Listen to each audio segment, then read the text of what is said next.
राजस्थान में भाजपा सरकार बदलने के साथ ही सत्ता और संगठन में बदलाव हो रहे हैं। सत्ता की कुर्सी हासिल करने से पहले भाजपा ने तत्कालीन सरकार के कामों और फैसलों पर निगरानी करने और उन पर एक्शन लेने की बात कही थी।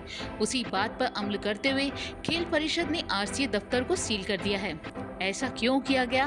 क्यों इंडियन प्रीमियर लीग से पहले खेल परिषद ने ये एक्शन लिया है?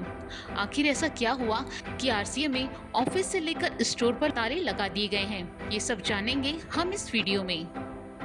राजस्थान में सत्ता बदल चुकी है। सत्ता बदलते ही पूर्व सरकार के सभी कामों, नियमों और फैसलों पर भाजपा सरकार ने निगरानी करना शुरू कर दिया है। इस कड़ी में जयपुर में खेल परिषद की ओर से बड़ी कार्रवाई की गई। कुछ समय बाद इंडियन प्रीमियर लीग होनी है, लेकिन उसके बाद भी हालात ऐसे हो गए कि खेल परिषद को आरसीए के खिलाफ एक्शन लेना पड़ा।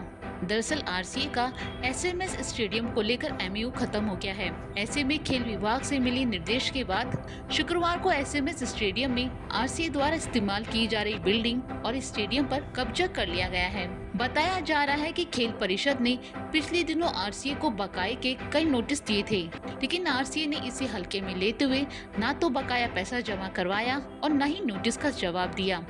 ऐसे में खेल परिषद की चेतावनी के बाद आरसीए की ओर से जब कोई जवाब नहीं मिला तो आज एसएमएस स्टेडियम पर कब्जे की प्रक्रिया शुरू हुई। सबसे पहले स्टेडियम पर कब्जा लेने के बाद खेल परिषद ने आरसीए दफ्तर को सील कर दिया। आरसीए में ऑफिस से लेकर स्टोर पर ताले लगा दिए गए। खेल परिषद सचिव ने आरसीए सचिव को पत्र लिखा, जिसमें एमओयू खत्म होने के बाद फिर से एमओयू नहीं होने का हवाला दिया गया। एमओयू की शर्तों के उल्लंघन का आरोप भी लगाया गया। आरसीए को खेल परिषद के बकाया जमा करने के निर्देश दिए गए थे। एमओयू के तहत सभी परिसंपत्तियों को खेल अधिकारियों को सुपुर्द करने के निर्देश दिए गए। उसके बाद आज खेल परिषद ने कार्रवाई करते हुए स्टेडियम पर अपना कब्जा कर लिया और आरसीए पर ताले लगा दिए गए। खेल परिषद के सचिव सोहन लाल ने बताया कि आरसीए को लंबे समय से नोटिस दिए जा रहे थे, जिनका कोई जवाब नहीं दिया गया। मैं खुद राजस्थान क्रिकेट एसोसिएशन के पदाधिकारी से इस मुद्दे पर बैठकर बात कर चुका हूं, लेकिन उनका सकारात्मक रुख नहीं दिखा। इसके बाद हमने नोटिस को देकर बकाया जमा कराने की मांग रखी, लेकिन जब इस पर भी राजस्थान क्रिकेट एसोसिएशन ने सुस्त रवैया रखा तो आज आरसीए के ऑफिस और राजस्थान क्रिकेट अकादमी और होटल पर कब्जे की कार्रवाई को अंजाम दिया गया है।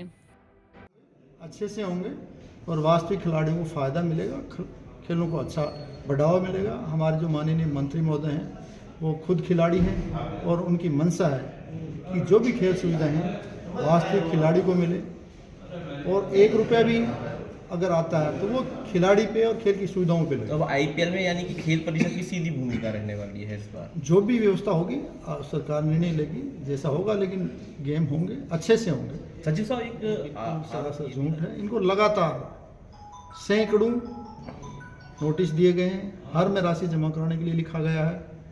खुद मैंने आरसी के साथ मीटिंग ली है कि आप इसकी कंप्लाइंस करें, कहीं भी छोटी मोटी रिपेयर की मरम्मत की ज़रूरत है तो वो भी करें, लेकिन उन्होंने नहीं तो वो रिपेयर मरम्मत वो किया, नहीं कोई पैसा जमा कराया। इनको बिजली का कनेक्शन भी प्रत्यक्ष से लेना था, तो इनकी देखिए मतलब कि इन्होंने बिजली का कनेक्शन भी नहीं लिया। 3.5 करोड़ रुपए तो बिजली के कनेक्शन के बकाए हैं। तो ये सरकार बदल होने के बाद ही कार्रवाई की जा रही है? तो नहीं, सरकार के बदलने का कोई इश्यू नहीं। एमओयू खत्म हो गया तो हमने कार्रवाई कर दी। वहीं राजस्थान क्रिकेटर संगठन के अध्यक्ष वैभव गहलोत का कहना है कि सरकार बदलने के बाद जल्दबाजी में राजस्थान क्रिकेट एसोसिएशन पर कार्रवाई की जा रही है। हमें अपना पक्ष रखने के लिए सिर्फ 2 दिन का वक्त दिया गया है। ऐसे में अब हम इस मामले में कोर्ट में अपील करेंगे। तो इस बारे में जो हमें तो जो जहाँ तक आरसी का सवाल है, आरसी तो पहले भी शानदार मैचेस कराया, आप सब लोगों ने देखे हैं। पिछले आईपीएल हों चाहे वनडे भी हमको मिला, हमने शानदार आयोजन कराया। और हम मैं चाहूँगा कि जिस तरह से अब आने वाले समय में आईपीएल का भी आगाज़ कल कर दिया है, तो निश्चित तौर पर हम लोग वापस अपनी मांग रखेंगे। 3 मैच अनाउंस हो गए हैं, क्या लगता है इस तरीके की जो कार्रवाई है, एकाएक जो कार्रवाई की गई है, उसका फ़र्क पड़ेगा खेल पर? देखिए, वो आईपीएल के वेन्यूज़ का डिसीजन और दूसरी लॉजिस्टिक्स का डिसीजन तो बीसीसीआई के पास रहता है, मगर हमने कभी इन सालों में कभी कमी नहीं आने दी किसी भी मैच में। और मेरी हमेशा ये रही है कि हम लोग अच्छे से अच्छे सारे आयोजन यहाँ पे क्योंकि जिस तरह से क्रिकेट का यहाँ पे माहौल है राजस्थान में, एक शानदार माहौल है और निश्चित तौर पे हम लोग चाहेंगे कि सारी चीज़ों को अच्छे से सेटल हो। खेल विभाग से भी शिकायत हमने आरसी की तरफ से आपको सबको जानकारी है कि हमने MOU एक्सटेंड करने के लिए सरकार को लिखा था।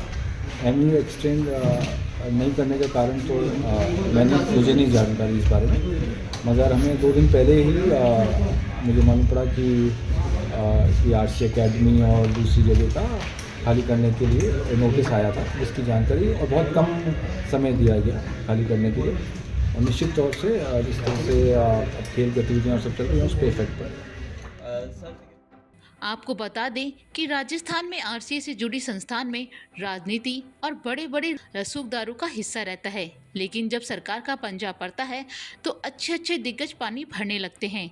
कांग्रेस सरकार में जिन्होंने मलाई खाई और RCA के दम पर मलाई खाई, उनको अब स्टेडियम से बाहर निकाल दिया गया है। वैसे आपको बता दें कि राजस्थान की राजनीति में क्रिकेट भी एक अहम पाला माना जाता है, जहां से राजनीति के अलग अलग अखाड़े चलते हैं। प्रदेश में अब भाजपा की सरकार आ गई है तो पूर्व सरकार के सभी पदाधिकारी और नेता अब अपनी अपनी जगह तलाशने को मजबूर हो गए हैं।